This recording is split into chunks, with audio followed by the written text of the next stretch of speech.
पहले भाग 1 में पृथ्वी के आंतरिक भाग में पढ़ा था अपन ने क्रोड, श्याल और सीमा पृथ्वी के बारे में अध्ययन किया था। आज अपन सेल एवं खनिज के बारे में अध्ययन करेंगे। किसी को पूछा जाए कि चट्टान ये पृथ्वी के ऊपर कहाँ से आई, तो किसी का जवाब ठीक से नहीं मिल सकता। वो यही कहेगा कि ये कितने सालों से ऐसे ही पृथ्वी पर स्थिर रूप से हैं, लेकिन ऐसा नहीं है। आज अपन इसके बारे में विस्तृत रूप से अध्ययन करेंगे। सेल कितने प्रकार की होती हैं, कैसी होती हैं, किस प्रकार की सेलें होती हैं, इसके बारे में अपन चट्टान के बारे में अध्ययन करेंगे। पृथ्वी की प्रॉपर्टी अनेक प्रकार के सेलों से बनी है। पृथ्वी की प्रॉपर्टी बनाने वाले खनिज पदार्थ किसी भी प्राकृतिक पिंड को सेल कहते हैं। सेल विभिन्न रंग एवं आकार एवं गठन की हो सकती हैं। चट्टानें होती हैं जो पृथ्वी के ऊपरी भाग पर बनी होती हैं, जो विभिन्न रंग एवं रूप, बड़ी और छोटी किसी भी प्रकार की हो सकती हैं। उसको हम सेल, चट्टान या रॉक के नाम से जाना जाता है। मुख्य रूप से चट्टानें 3 प्रकार की होती हैं। पहली आग्नेय चट्टान, दूसरी अवसादी चट्टान, तीसरी कायांतरिक चट्टान के नाम से जानते हैं। इनको अलग अलग नामों से भी जाना जाता है। मैं बड़ा करके आपको दिखाता हूँ। देखिए, इग्निशन यानी लैटिन शब्द, ये एक लैटिन शब्द है जिसका अर्थ होता है अग्नि। ये है आग्नेय चट्टान। अवसादी चट्टान को सेडिमेट्री यानी लैटिन शब्द सेडिमेटम, जिसका अर्थ है स्थिर, ये है अवसादी चट्टान है। मेटामॉर्फिक ग्रीक शब्द है जिसका अर्थ है रूप में परिवर्तन, अपनी काया में परिवर्तन लाना, यानी कि कायांतरिक चट्टान है। आगे देखिए, आग्नेय चट्टान होती हैं जो कि पृथ्वी के अंदर द्रवित मैग्मा होता है,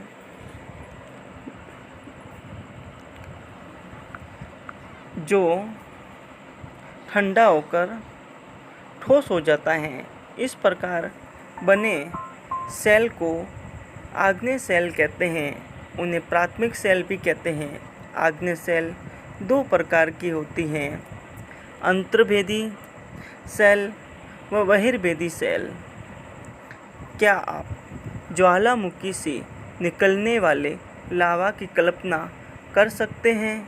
वास्तव में आग की तरह लावा द्रवित मैग्मा ही लावा है, जो हो पृथ्वी के आंतरिक भाग से निकलकर सतह पर आता है। जब द्रवित लावा पृथ्वी की सतह पर आता है, यह तेजी से ठंडा होकर ठोस बन जाता है। प्रॉपर्टी पर इस प्रकार से बने, यानी कि भूमि पर इस प्रकार से बने हैं सेल को बहिर्भेदी आग्नेय सेल कहते हैं। इनकी ही संरचना बहुत महीन दानों वाली होती हैं। उदाहरण के लिए बेसाल्ट, दक्कन का पठार बेसाल्ट सेलों से ही बना है। द्रवित मैग्मा कभी कभी भूमि या भूप्रपट्टी के अंदर, यानी भूमि के अंदर गहराई में ठंडा हो जाता है। इस प्रकार बने ठोस सेलों को अंतर्भेदी आग्नेय सेल कहते हैं। धीरे धीरे ठंडा होने के कारण ये बड़े दानों का रूप ले लेते हैं। ग्रेनाइट ऐसे ही सेल का एक उदाहरण है। लई मसालों तथा दानों का चूर्ण बनाने के लिए जिन अपघर्षण पत्थरों का उपयोग होता है वे ग्रेनाइट के बने होते हैं। तो देखिए अपन ने आग्नेय सेल के बारे में पढ़ा। आग्नेय सेल है ना 2 प्रकार की होती हैं। आग्नेय सेल कितने प्रकार की होती हैं? 2 प्रकार की होती हैं।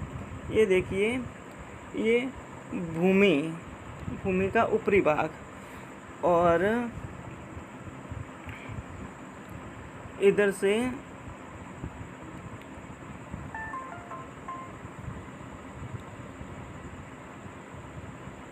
ये लावा क्या करता है? बाहर निकल रहा है। लावा क्या कर रहा है? बाहर निकल रहा है। ये देखिए बाहर निकलता है।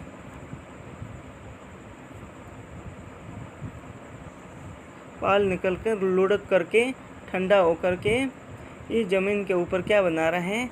एक चट्टान का निर्माण कर रहा है। किसका निर्माण कर रहा है? चट्टान का निर्माण कर रहा है ना? ये सेल बना रहा है। तो ये कौन सी सेल है? ये कौन सी सेल है? आग्नेय सेल है। आग्नेय सेल 2 प्रकार की होती हैं, जिसमें पहली सेल है बहिर्वेदी। बहिर्वेदी में बेसाल्ट,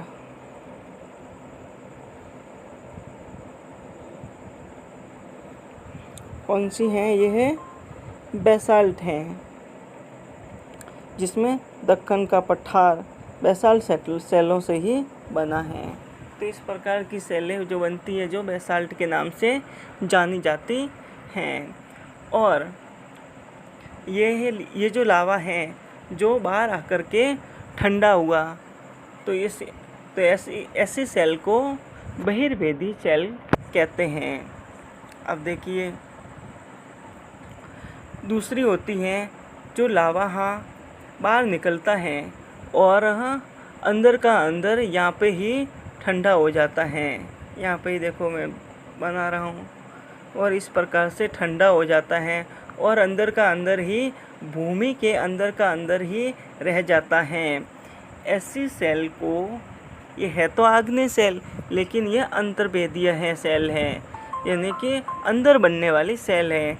इसका एक उदाहरण है जिसको ग्रेनाइट के नाम से जाना जाता है। ग्रेनाइट, ये ग्रेनाइट की सेलें होती हैं। आगे पढ़ते हैं अपन। फिर इसके बाद में आती हैं अवसादी सेलें।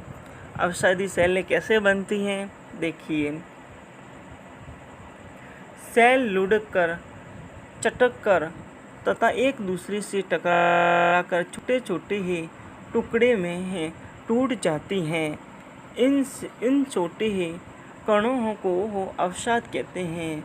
ये अवसाद हवा, जल आदि के द्वारा एक स्थान से दूसरे स्थान पर पहुंचाकर जमा कर दिए जाते हैं। ये अतिरिक्त अवसाद दबकर एक कठोर होकर सेल की परत बनाते हैं। इस प्रकार की सेलों को अवसादी सेल कहते हैं। उदाहरण के लिए बलुआ पत्थर रेत के दानों से बनता है। इन्हीं ही सेलों में पौधे, जानवर एवं अन्य सूक्ष्म जीवाणुओं को कभी इन सेलों पर रहे हैं कि जीवाश्म भी हो सकते हैं। तो आपको समझ में आ गया होगा कि आग्नेय सेल जो होती हैं, देखिए मैं एक उदाहरण बताता हूँ आपको अच्छी तरह से।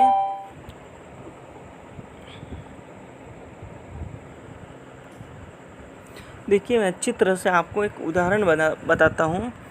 देखिए, आप घर में एक बल्ब लीजिए, उसको जला दीजिए और जलाने के बाद में वो बहुत गर्म हो जाता है।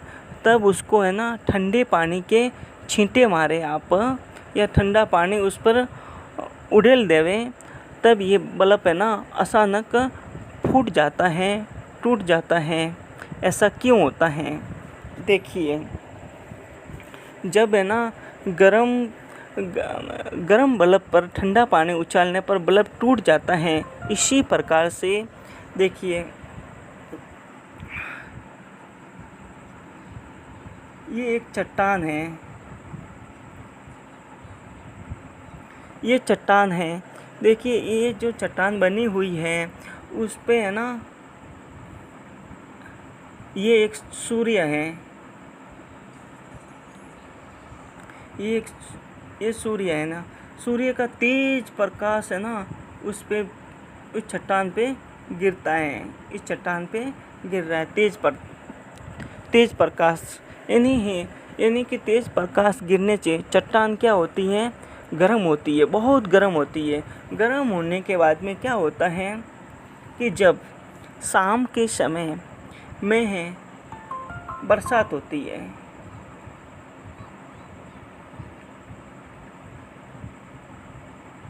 ये देखो बरसात हो रही है ना, बरसात होती है। जब चट्टान एक बार गर्म होने के बाद में बहुत गर्म रहती है, वह बहुत देर तक ठंडी होती है। तो अगर ऐसे समय में अगर बरसात होती है उसके ऊपर, तो चटकन आती है, पहाड़ों में भी चटकने आती है, दरार आती है। तब इसका क्या होता है, धीरे धीरे ऐसी क्रिया 1 महीने 2 महीने 3 साल 2 साल ऐसे नहीं, ये क्रिया करोड़ों वर्षों तक होती है, ये क्रिया करोड़ों वर्षों तक होती है। तो पर्वत भी टूटने लगते हैं, अपक्षय होता है, पर्वतों में दरारें हो जाती हैं, पर्वत कमज़ोर पड़ जाते हैं, तब इसका टूटना शुरू हो जाता है। तो यही टुकड़े लुढ़क कर नीचे आते हैं ज़मीन पे, और ज़मीन पर टूटने से नीचे आते हैं, और ये है टूट करके इसका अपर्दन होता है पानी के साथ, हवा के साथ, और छोटे छोटे टुकड़े हो जाते हैं टूटने के बाद में। तो ये हवा के साथ भी उड़ते हैं छोटे छोटे कण, और यह दूर जा कर के ये जम जाते हैं, दूर जा कर के ये क्या कहते हैं, नदी के द्वारा या हवा के द्वारा या किसी भी प्रकार से इसका अपर्दन होता है। अपर्दन होने के बाद में ये एक जगह इकट्ठा हो जाते हैं, और उसमें है पेड़ पौधे भी आ जाते हैं, और जीवाश्म भी बहुत सारे आ जाते हैं। धीरे धीरे ये क्या बनते हैं, एक परत के रूप में आ जाते हैं, एक परत के रूप में बन जाते हैं, और उसके ऊपर और पानी आता है, और उसके ऊपर रेत आती है, और टुकड़े आ जाते हैं, और मिट्टी आ जाती है। इस प्रकार से यह एक परत के रूप में जमा हो जाते हैं। तो इसको परतदार चट्टान भी बोलते हैं। फिर उसके ऊपर धीरे धीरे दबाव वगैरह आता है, तो इस प्रकार से यह एक परतदार चट्टान के रूप में बन जाती है।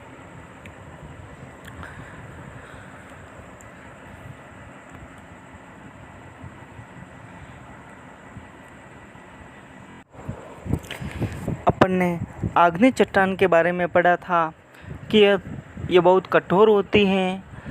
आग्नेय चट्टान में गोल कण नहीं होते हैं, चट्टान ज्वालामुखी से होता है। इस चट्टान में परतें नहीं होती हैं। इन चट्टानों में किसी भी प्राणी के अवशेष नहीं पाए जाते हैं, बल्कि अवसादी चट्टान में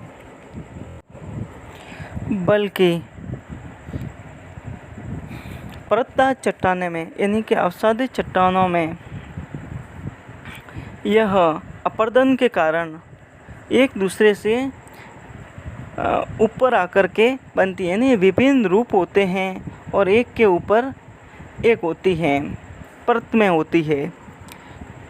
जीव जंतु के अवशेष इसमें बहुत पाए जाते हैं। ये मुलायम मिट्टी होती है इसमें। इस प्रकार से इसके उदाहरण के रूप में बलुआ पत्थर इसके मुख्य उदाहरण हैं।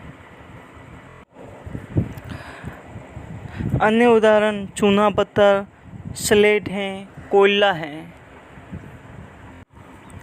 आगे देखिए, तीसरी चट्टान है कायांतरित, इन्हीं के रूपांतरित। देखिए, आग्नेय व अवसादी शैल उच्च ताप एवं दाब के कारण एवं रासायनिक क्रियाओं के दौरान केंद्रीय सेलों में परिवर्तित होती हैं, यानी अपने रूप में परिवर्तन कर लेती हैं। कैसे करती हैं?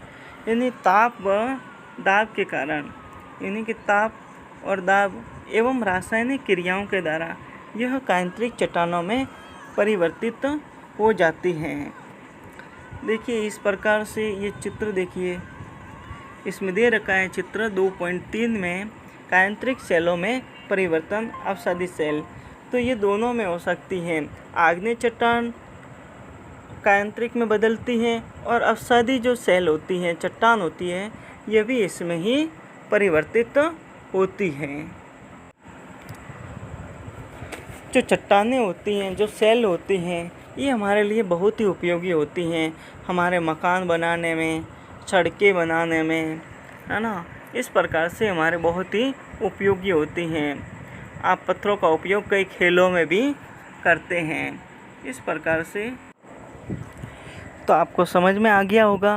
केंद्रित चट्टानें के बाद में ये एक रूपांतरित चट्टान है जो कि आग्नेय व अवसादी सेलों से मिलकर बनी है, जो ताप एवं दाब एक रासायनिक क्रिया से इस चट्टान का निर्माण होता है।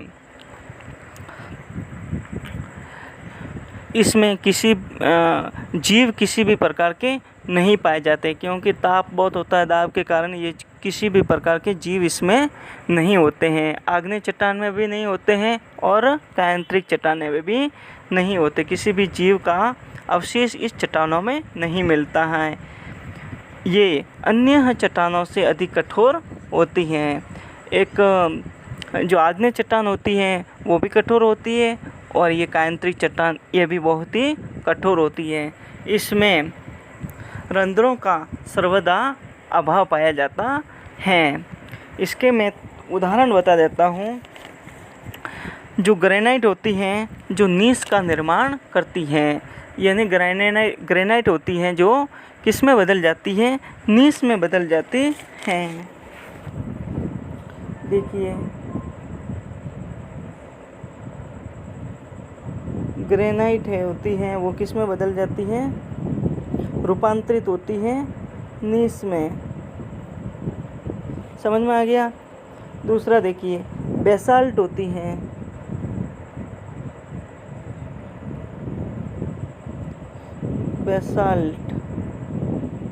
बेसाल्ट किस में परिवर्तित होती हैं? सलेट में। ये सलेट लिखा हुआ है, सलेट में परिवर्तित होती है। समझ में आ गया?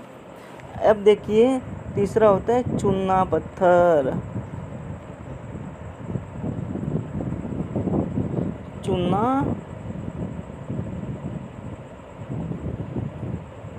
ये पत्थर लिखा हुआ है। चूना पत्थर किस में परिवर्तित होते हैं? संगमरमर में।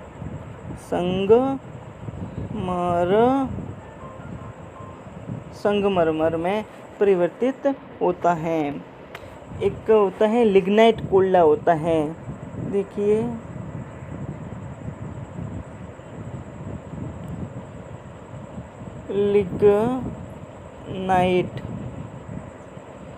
लिग्नाइट जो कोयला होता है, जो एक अच्छे प्रकार का, यानी अच्छे प्रकार का कोयला बनाता है। सबसे अच्छे प्रकार का कोयला का क्या नाम है? एंथ्रासाइट।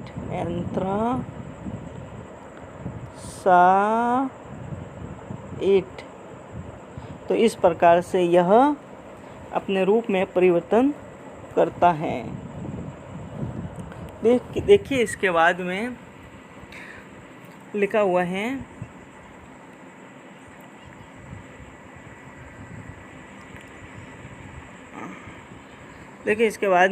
है कि आपको जानकर आश्चर्य होगा कि किन्हीं निश्चित दशाओं में एक प्रकार की सेल सक्रिय तरीके से एक दूसरे में परिवर्तित हो जाते हैं। एक सेल से दूसरे सेल में परिवर्तन होने की इस प्रक्रिया को सेल चक्र कहते हैं, इन्हें चट्टान चक्र कहते हैं। आप जानते हैं कि द्रवित मैग्मा ठंडा होकर ठोस आग्नेय सेल बन जाता है। ये आग्नेय सेल छोटे छोटे टुकड़ों में टूटकर एक स्थान से दूसरे स्थान पर स्थानांतरित होकर अवसादी सेल का निर्माण करते हैं। ताप एवं दाब के कारण ये आग्नेय एवं अवसादी सेलें कायांतरित सेल में बदल जाते हैं। अत्यधिक ताप एवं दाब के कारण कायांतरित सेलें पुनः पिघलकर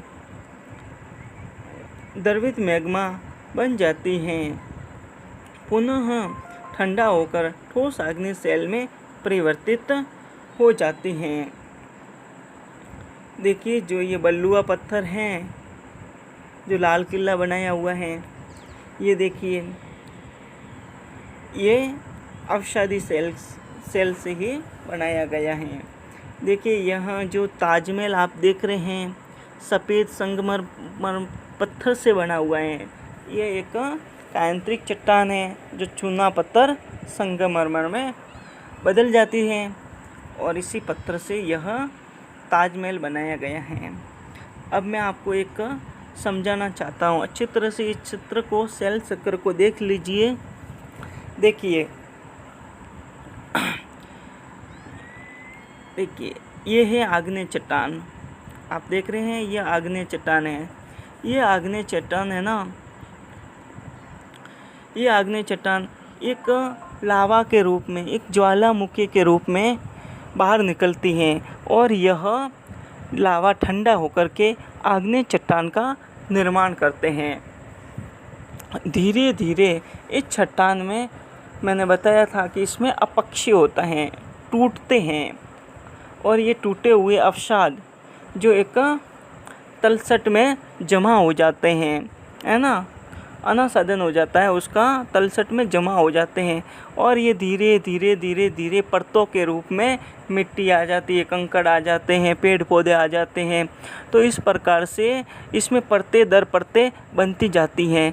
तो यह अवसादी सेल यानी अवसादी चट्टान के रूप में परिवर्तित हो जाती है, यानी कि परतदार चट्टानों के रूप में परिवर्तित हो जाती हैं।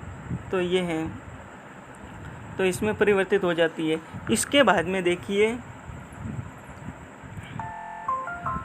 ये अवसाद के रूप में इस सेल, ये टुकड़े टुकड़े इसके हो गए, ये टुकड़े टुकड़े हो गए, आग्नेय सेल के टुकड़े टुकड़े ये तलछट में जमा हो गए और धीरे धीरे यह अवसादी सेल बन गई। उसके बाद में देखिए यही अवसादी सेल किस में परिवर्तित होती है? कायांतरिक चट्टानों में परिवर्तित हो जाती हैं। अधिक ताप एवं रासायनिक परिवर्तन के कारण यह कायांतरिक चट्टान में परिवर्तित हो जाती हैं। ये अवसादी सेल से भी कायांतरिक चट्टानें बनती हैं और आग्नेय से भी बनती हैं। ये दोनों प्रकार के सेलों से कायांतरिक चट्टानों का निर्माण होता है। इस बात को ध्यान रखना कि किन सेल का कायांतरिक चट्टान से किन किन सेलों से निर्माण होता है। तो आपको ध्यान होना चाहिए कि अवसादी यानी परतदार चट्टानों से भी कायांतरिक चट्टानें बनती है और आग्नेय चट्टान से भी कायांतरिक चट्टानें बनती है। इस प्रकार से ध्यान रखना चाहिए आपको। तो आपको समझ में आ गया। उसके बाद में ये कायांतरिक जो चट्टानें हैं, ये अधिक ताप व दाब के कारण और रासायनिक परिवर्तन के कारण ये वापस ये मैग्मा के रूप में, लावा के रूप में परिवर्तित हो जाती है और पुनः ये देखो ये मैग्मा बन गया और पुनः यह बाहर निकलता है ज्वालामुखी के रूप में और इसका निर्माण होता है आग्नेय चट्टान के रूप में, इसका निर्माण होता है। तो इस प्रकार से ये पाठ, पूरे अध्याय आपको समझ में पूरा का पूरा आ गया होगा। देखिए सेल 3 प्रकार की होती है। ये अपन ने अच्छी तरह से इस सेल और रॉक के बारे में पढ़ा। अब देखिए इसमें इस पार्ट में थोड़ा और दे रखा है, ये भी अपन पढ़ लेते हैं। सेल विभिन्न खनिजों से बनी होती हैं। खनिज व प्राकृतिक रूप में पाए जाने वाले पदार्थ हैं जिनका निश्चित भौतिक गुणधर्म एवं निश्चित रासायनिक मिश्रण होता है। खनिज मानव जाति के लिए बहुत ही महत्वपूर्ण होती हैं। कुछ का उपयोग ईंधन की तरह होता है, जैसे कोयला, प्राकृतिक गैस एवं पेट्रोलियम, इनका उपयोग उद्योगों, औषधि एवं उर्वरक में भी होता है, जैसे लोहा, एल्यूमीनियम, सोना, यूरेनियम। इस प्रकार से अपन ने आज इस अध्याय में सेल के बारे में अध्ययन किया। देखिए, इसके अभ्यास प्रश्न भी दे रखे हैं, आप अच्छी तरह से इस अभ्यास प्रश्न को हल कर सकते हैं। धन्यवाद।